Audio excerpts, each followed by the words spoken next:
Welcome back. It's Paul from Expert Investor Tips. I have a question for you. If I were to triple your salary and move you to Manhattan in New York, would you be a buyer or would you be a renter? Sit on that for a second.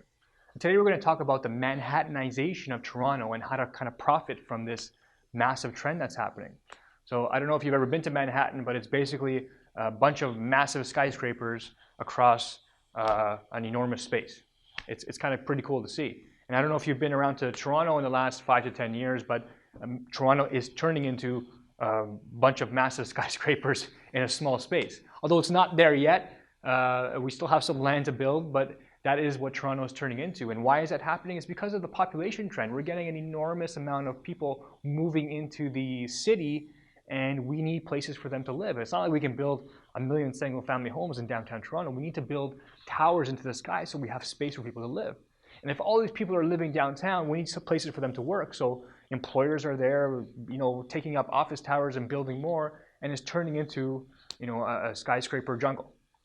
Is what another way to call it. And it used to be that, when you're 20 years old or 25 and you wanted to go out and move out on your own, you would think, I want to buy a condo or I want to buy a property for myself. But for younger millennials who are just entering that age range where it's time for them to buy their first home, that opportunity is not there anymore as it used to be, because prices have increased dramatically, and not every millennial or every new person into the market, immigrant or otherwise, can afford to spend $500,000 or $600,000 or $700,000 on a single condo in downtown Toronto. And that's the reality of what it is. So if you can't buy, what do you have to do? And the answer is rent.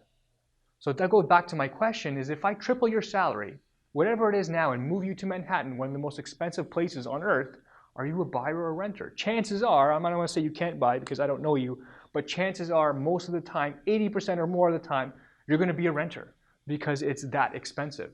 And that's what Toronto is turning into. So now that you know this trend is coming, how do you profit from it?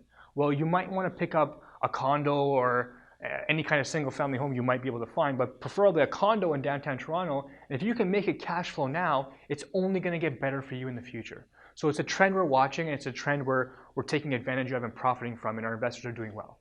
Okay, until next time, if you want more information about this, you can email me, paul@rockstarbrokerage.com, paul@rockstarbrokerage.com, and we can talk more. Okay, until next time, this is Paul.